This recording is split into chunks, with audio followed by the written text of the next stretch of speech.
Hello, everybody. Today we'll be talking about human resource accounting, the details, the nitty-gritties of accounting for the employees. Remember, employees are treated as a commodity in the accounting terms, both as an asset and a liability level. So, exactly what do we mean by human resource accounting? It is a process of identifying and reporting investment. Mind you, investment only in terms of employees of an organization that presently is unaccounted for in the conventional accounting practices. So basically, we don't value the intellectual capital that we bring up as an employees, right? It is an extension of the standard accounting principle. Definition. Way back in 1971, Farmhouse too has offered a similar definition for human resource accounting. They define it is as a measurement and reporting of the cost and values of people in organizational resources. HRA thus definitely does not involve measurement in every terms of cost and investment associated with recruitment, placement, training, development of employees, but also is the quantification of the total economic output or values that the people bring to an organization. Remember, this is a total economic value that the people bring to an organization has to be accounted or has been detailed as human resource. Human resource accounting, what are the purposes? Number one, it furnishes the cost value information for making management decision for about acquiring, allocating, developing, and maintaining of the employees in order to attain a cost benefit or cost effectiveness. So we cannot have a huge cost and less profit, less revenues, because that means the profit is being eaten away by the employee cost. So there has to be a balance between an employee cost and overall cost so that it becomes effective and the profitability of the organization is not being dented. It allows management personnel to monitor effectively the use of human resources. It provides a sound and effective basis of human asset control. That is, whether the asset is appreciated, depleted, or conserved. What has been meant by appreciated? If there are new additions, good in terms of employees. If there are new additions in terms of skills of the existing employee. What is depletion? Basically, there might be a attrition rate. There might be people who might be leaving the organization and so on and so forth. And whatever is conserved is there are no, it is remaining as a status quo. It helps in development of management principle by classifying financial consequences of various practices. Let us understand the objective. Basic objectives are in two directions. One is the cost, the second one is the value. Only about the employees I'm talking about. Cost of the employees or values of the employees. So what are the cost of human resources? It's the expenditure incurred in recruiting, selecting, staffing, and training the quality of the employees. So how do we differentiate with the values of the human resources? Values is the yield which the above investment can yield in future. So basically, whatever amount that we have spent or made an expenditure on recruitment, selecting, staffing, and training, and how does it gives us a dividend in future courses of time, be it future quarters, future years, or future decades to come by. So it is the employees are going to an organization. So advantages thereof.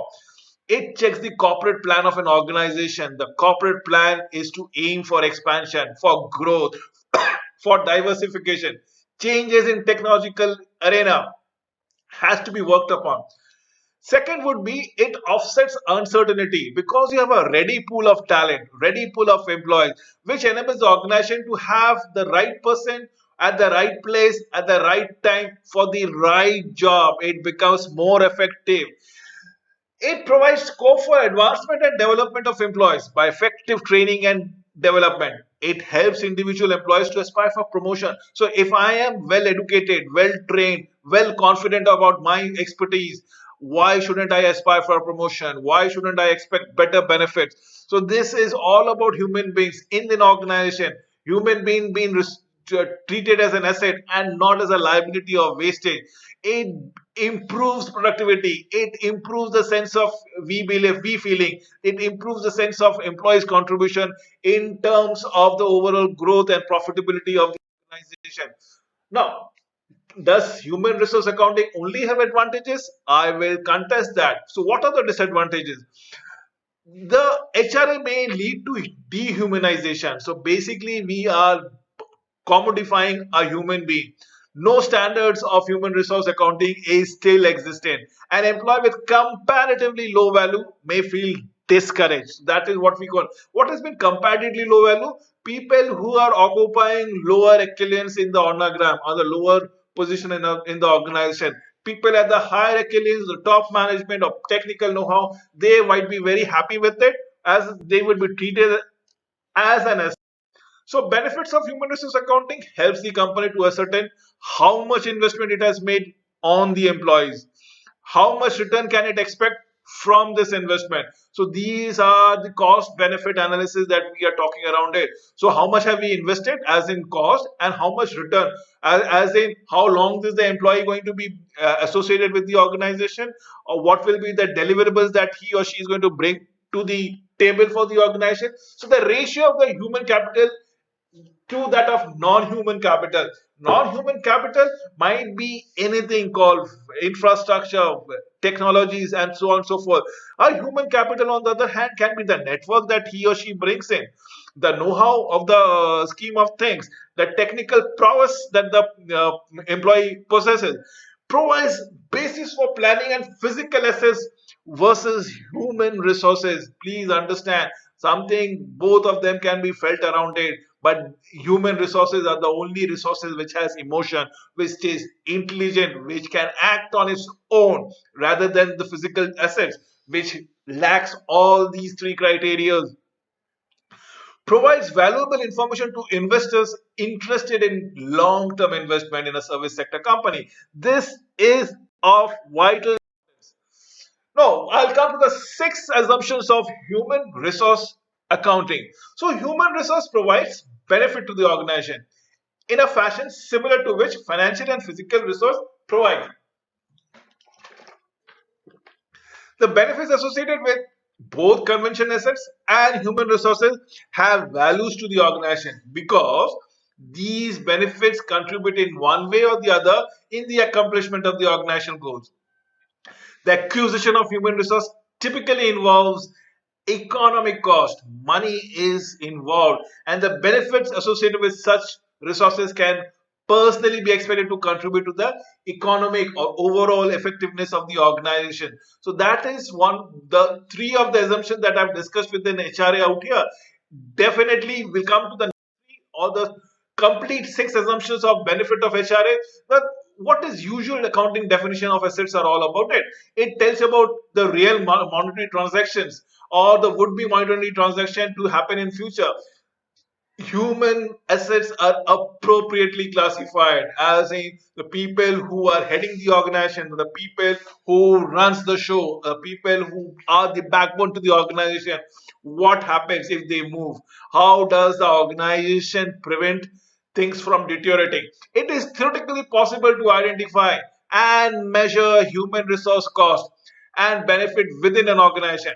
Information with respect to human resource cost and benefits should be useful in the process of planning, controlling, evaluating, and predicting organization performances.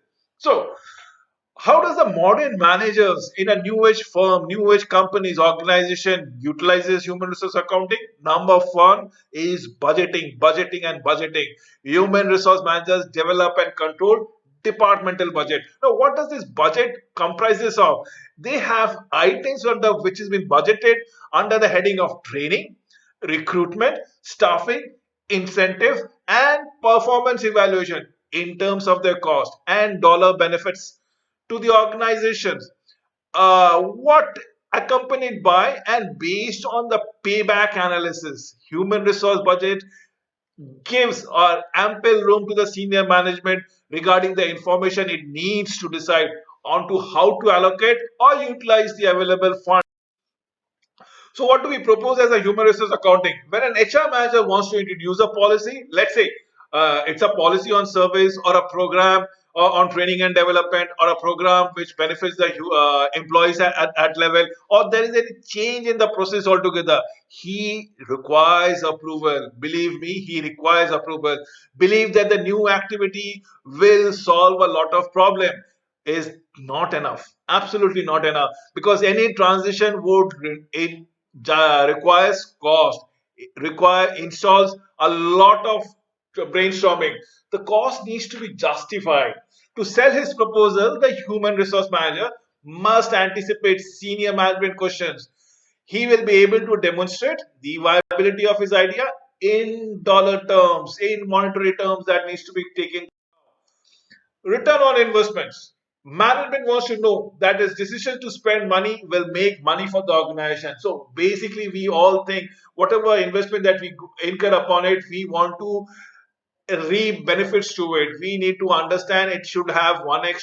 1x is not enough. It should have 2x, 5x, 10x times of returns that we need to make for the organization. And accounting class will be teach an HR manager how to perform a break-even analysis. Definitely calculate the return on investment to demonstrate cost effectiveness of HR initiative. The HR manager should be able to write proposal that shows management how an investment in HR can increase productivity and profitability simultaneously. So ROI is very, very, very important. Whatever you invest, whatever the management decides to invest in human resources or employees, it needs to be having the faith that the investment are going to reap returns and return manifold, twice, 2x, 5 times, 5x, 10 times, 10 at least. So let us come to performance measurement. Accounting helps human resource managers grow comfortable with crunching numbers and interpreting performance measurement related to inventory, customer satisfaction, sales, and quality control. More importantly, an HR manager trained in accounting can look beyond his department to identify troubling trends that might be HR related. We can have an example. Let's say there's a shrinkage in the retail store.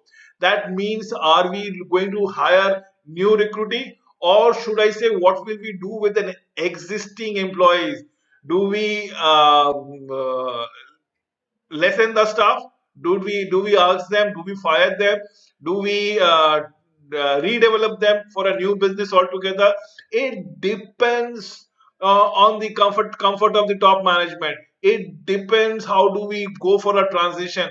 It needs to be incentivized. If we are looking for, let's say, some firing policy or a retirement planning, or giving some incentive for to the employees so as they leave the job. Why? Because there's a shrinkage in the retail industry. It doesn't make sense.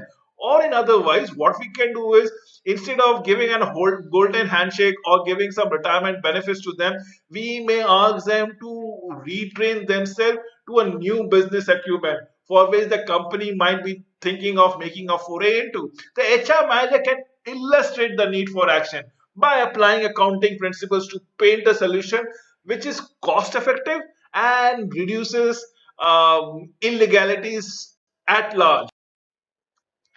Well, we'll discuss about the methods in HR valuation, methods in HR accounting. So there are two methods or two measures that we talk about: monetary measures, non-monetary measures.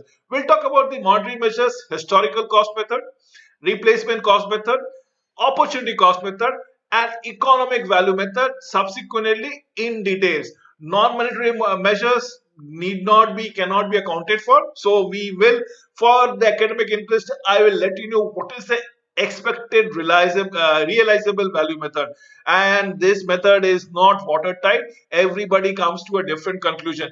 Discounted present value of future earning, definitely accountable, but for the purview of this presentation, we will limit ourselves to the monetary measures. Now, monetary measures, basically, first and foremost thing would be the historical cost method. I will discuss the pros and cons of all the four monetary measures in detail in the subsequent slide. So, what is historical cost method? It suggests capitalizing the expenditure of the firm incurred on recruitment and selection, training and development of the employees, and treat them as an asset to the organization for the purpose of HR accounting. Replacement cost method, on the other hand, is the cost of replacement of an individual. Let's say reinventing the cost of the organization, or rebuilding to assess the HR asset value of an individual to the organization. So these may reflect the actual cost, may not reflect the actual cost. We will come to the opportunity cost. This is a model emphasizes the computation of monetary value that allocates people to the most promising activity. Most of us would love to be in the most rewarding experience, rewarding job profile, rewarding business as we want to go into it. But are we already doing the most rewarding one? Probably yes, probably no. But we could have done something else which can be more rewarding also. So this is something else is known as opportunity cost method. Next comes is economic value method. The value of human resources is evaluated on the basis of contribution they are likely to make in an organization during the stay in the with the organization. The payment made to the employees in form of salary, wages, allowances, benefit, estimated the discounted appropriately to arrive into the net present value of an individual, as we will be discussing in the subsequent slide. So, what are the type of historical cost method? We will also discuss the advantages and disadvantages of the various monetary measures henceforth. First is the acquisition cost. It means the cost which incurs in hiring human resources in the organization. The cost incurred at the time of recruitment, let's say giving an advertisement, selection, let's say having those interview sessions or selection processes, placements, etc., etc. Then comes the learning cost. It means the cost is incurred at the time of providing training and development to the employees and the managers. This is the learning cost. We have to retrain in terms of knowledge, in terms of skills, or in terms of attitude that the company requires so that they fit in the more module altogether. Coming back to the advantages, what are they? This method is very easy to calculate. Historical cost method, um, employers can easily understand this method. There are no rocket sciences. It can be quantified. This method follows the traditional accounting concept of matching cost with the revenue, asset with the liabilities, profit and loss, revenue and expenditure. Return on the company's investment in human resources can easily be calculated by this method. Next is disadvantages of historical cost method. What are they? Does historical cost method only have advantages? I again differ. Under this method, it is very different to estimate the service period of an employee. I cannot predict how long this a particular employee is going to last with an organization. Probably the organization would like to retain, but will the employee is interested in hanging on to the job? This is very debatable. Probably the organization does not want to retain, but the employee resists from leaving the job, refuses to leave the job altogether. Again, very debatable things. So we cannot estimate the service period. Next is in this method, amortization is again very difficult to determine. So what are the end product, end result values? We will never come to know because it depends on which date he or she get rid of himself from the organization. As we know, the value of asset decreases with the increasing number of years or increasing number of time, or basically what we call as amortization. But in the case of human resource, it is just opposite, because the longer you stay, the more you become an asset to the organization. You know the technical know the strengths, the weaknesses of the organization. The utility of the employee increases with the increasing experience and training to them. Let's come to the next method of replacement cost method. Replacement cost is that cost which incurs on replacing the existing human resource by an identical one.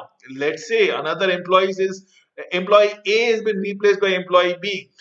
Believe me or no, all the traits, all the behaviors of A and B are similar, qualification are similar, but there still might be minute differences. This method is different from the historical cost method. The historical method takes into account not only the sunk cost, which is immaterial to calculate the values of human resources, and take a decision on that basis.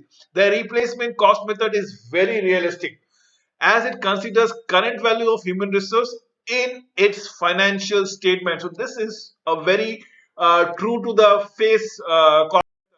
Now we'll talk about the advantages first, and then later on contradict with their disadvantages. Let's say the advantages of replacement cost method, it estimates the net present value of human resources. The thing is very logical, very representative, absolutely factual and comparable. This method can actually adjust the human value of the price trends and can provide you a real value at the time on the rise of the prices. Anything we say, commodity prices, the value of the position, the organization profitability, whatever there is a change. Disadvantages are this identical replacement of employees absolutely not possible. Employee A and employee B, there has to be some differences. Let's say anything and everything would be different. Not an identical things is possible. Next is the cost of replacing the human resource is inconsistent with the traditional accounting system based on the cost concept. Very true, absolutely. We come to the third method is opportunity cost. Opportunity cost is the value of human resource determined based on the value of individual employees in alternative use. Did I say alternative use? An employee is hired from an external source, so there is no opportunity cost. But this approach suffers from the limitation. What are they? The total valuation of human resource competitive bid may be misleading, may be a misnomer, or poorly understood. It may be a person, may be an expert in one department and not so in other department. A person might be exceptionally influential in one organization but become redundant in another organization. God knows for what reason. Under this method, valuation based on opportunity cost is restricted to alternative use within the organization. Third, it is the specifically excludes from its purview the employees being scarce or not being paid, whether the employees have one offer from one organization or many offers from a multiple organization. This is likely to lower the morale and productivity of employees who are not covered by competitive process. So, in case there are people with multiple offers and then there are people with no offers or only a sole offer, people will find a little less motivated. Now we come to the last method of present value or the economic value method. Present value method is the future earning of the employees are estimated to the retirement period and is discounted at a discount rate which is usually to the cost of the capital. So economic value methods are the present worth of an employee calculated on the basis of future service period. So if I am hired for a particular job at an X amount and I am supposed to be working in this organization for more than 5 months to a 5 year thing, this X amount needs to be carried forward as to what kind of contribution that I'm going to bring in. The longer that I work for the organization, the better my returns to the organization would be. I would be bringing a lot of business and a lot of profits to the business. Under this method, values of human resources is calculated on the basis of contribution made by the employees in the organization till the retirement. Did I say I am hired at an X amount? Now, if I stick to 5 months or 5 years, is the story. If it is still up to say, 5 months, I stick to the organization. It is a loss-making proposition for the organization.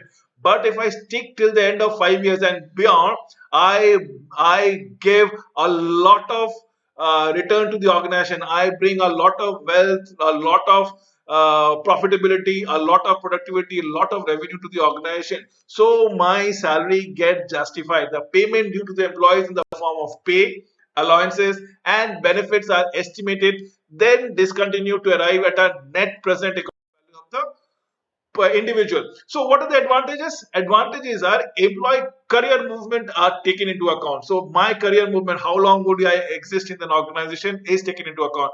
The possibility of employee leaving the organization other than death or retirement are also considered. So my acumen as to my longevity in the organization is of vital importance.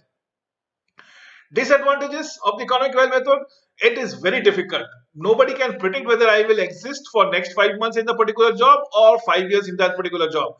Similarly, the value expected is also difficult to quantify. What will be my deliverables? I might be my delivery of the contribution towards the organization might improve with each passing day, or vice versa, or it might decrease with each passing day. The way you want to go around it is very difficult to ascertain. Estimation of employees' chance of occupying various positions in employee is also difficult. Now we come to the non-monetary measures. Now, what is the expected realizable method? The expected realizable method is like a productivity, transferability, promote ability are measured using personal research, appraisal techniques, other objective method. The productivity is measured by objective indices and assessment of your superiors or your supervisors or your managers as you want to go around it. Now, how do we come to discounted present values of the future earnings? Definitely introduced by Rensis Leckart, who proposed three sets of variable: casual, intermediate, and output. This helped in measuring the effectiveness over a period of time. Casual variables like leadership, style, behavior, intermediate variables were all about morale, motivation, commitment to goals. Thus, in turn, affected the output in terms of production, sales, profit, etc. So, discounted present value, present future earnings. With this, I come to an end of this presentation. Thank you for watching it.